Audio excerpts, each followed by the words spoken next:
Hi. So I have a couple thoughts. First of all, in response to Ryan about, hold on.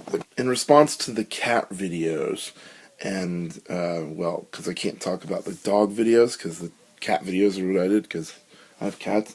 But I kind of agree with you. I'm kind of scared about how many cat videos we've made. It sort of freaks me out.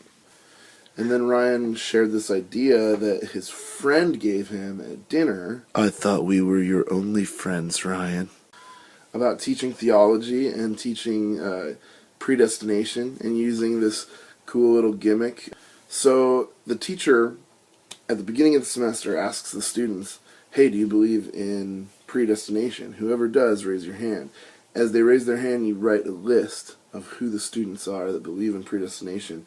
You put their name in a hat, and you just pull their name and give them a grade, and that's their grade for the semester. And I think it's hilarious. Now, while I think it's clever and funny, I don't know that I would actually use it, just because it seems to me that it teaches sort of a oversimplified, superficial version of what predestination Calvinists actually believe, and I'd be afraid to use it because it's more of a deism than a Calvinism, to say that God predetermines things and puts our name in a hat, draws the hat, and then just kind of lets it ride. The deism is the idea that God sort of creates the world and then sort of sits far away from it. And that's kind of what that rings in my ear as.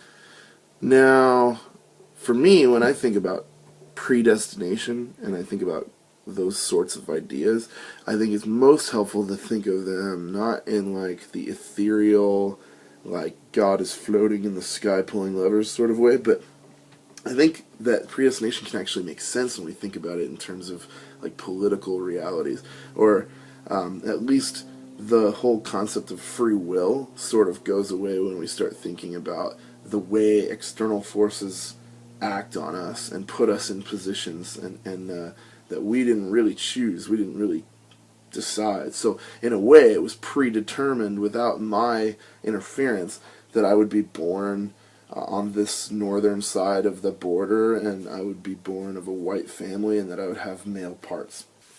I think free will is more of an American idea anyway, actually, that this sort of pick yourself up by the bootstraps mentality, and if you're poor, it's really because you chose that.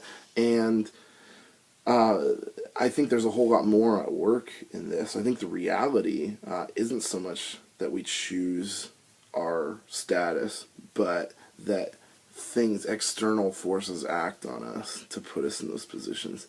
And I think God's relationship, God's role in this kind of predestination is actually maybe to work against those forces, to work against those external forces that have pushed on us. Or perhaps sometimes God is the external force that acts on us.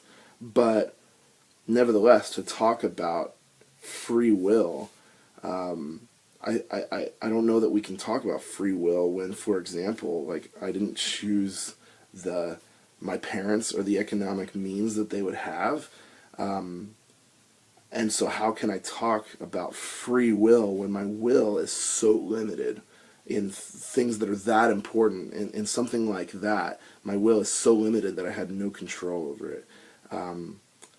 I think that's where predestination sort of makes sense in the realm of actual human life and experience. Pretty interesting, actually, when you think about it. So seriously was I. Well, there you have it. Some of my unwarranted thoughts on predestination and free will.